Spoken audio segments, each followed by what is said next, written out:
3, 2, 1. And liftoff of OSIRIS-REx, its 7-year mission to boldly go to the asteroid Bennu and back.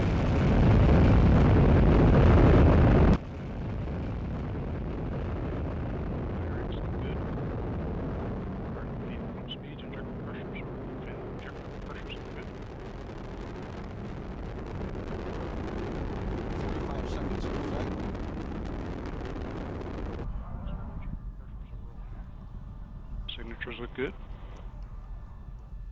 Current altitude is 14 miles. Downrange distance is 9 miles. Current velocity 2,488 miles per hour. OSIRIS-REx is a NASA mission to visit near-Earth asteroid Bennu, survey it in great detail, select a location on the surface to collect a sample, and return that material to Earth for scientific analysis to understand the earliest history of solar system formation and hopefully the origin of life on Earth. Range track shows vehicle progressing down the middle of the range. OSIRIS-REx launched from Cape Canaveral Air Force Station on September 8, 2016. We arrived at our target asteroid near Earth object Bennu in December of 2018. We spent the entirety of 2019 mapping that asteroid, selecting a location we dubbed Nightingale. And in October of 2020, we sent the spacecraft down to collect a sample from that area. In May of 2021, the spacecraft departed asteroid Bennu, and we're getting ready for sample return to Earth in September of 2023.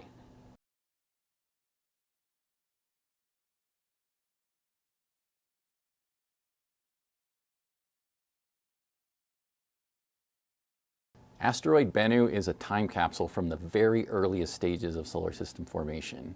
The minerals and the chemicals that make up this asteroid literally formed before the Earth even existed as a planet. So we're really going back to the dawn of the solar system to understand how did the building blocks of planets come to be, and in particular, did asteroids like Bennu deliver critical elements to the Earth? Next major event will be SRB jettison, coming up momentarily. And you see the solid rocket booster jettison. Separation looks good.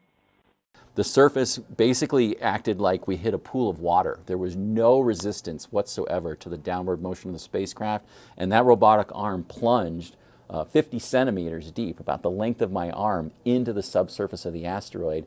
And then we fired the gas and the surface erupted in an explosion. We ended up excavating a crater 8 meters or about 25 feet across. So orders of magnitude larger disturbance than we had predicted from our simulations and from our laboratory testing.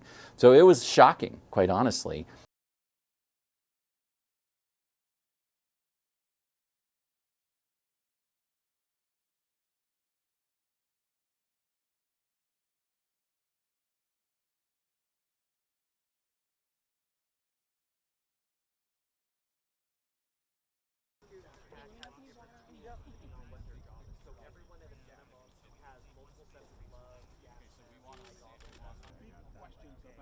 Not only the origin of our universe, but maybe even the origin of life here on Earth.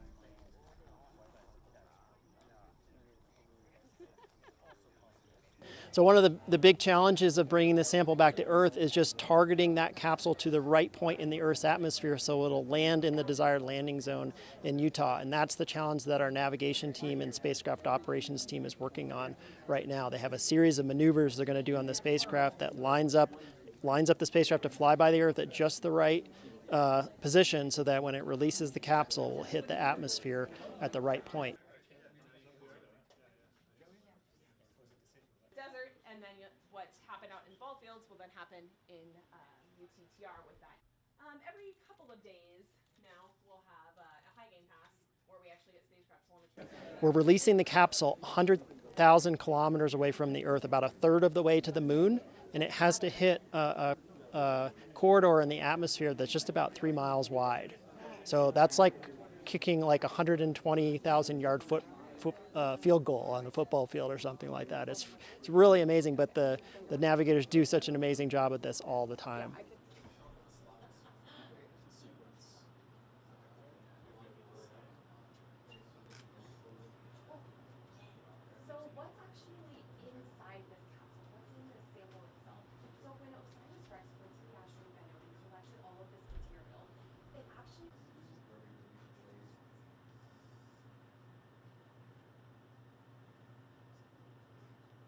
Bennu continued to challenge us, literally threw curveballs at us. There were particles flying off the asteroid when we arrived in the vicinity.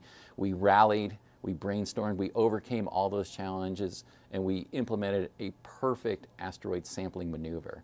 So really looking forward to the sample return, kind of the end of a long journey and the beginning of a new stage, getting back into the laboratory, back to my roots, to investigate this material and unravel some of the deepest mysteries that humans consider.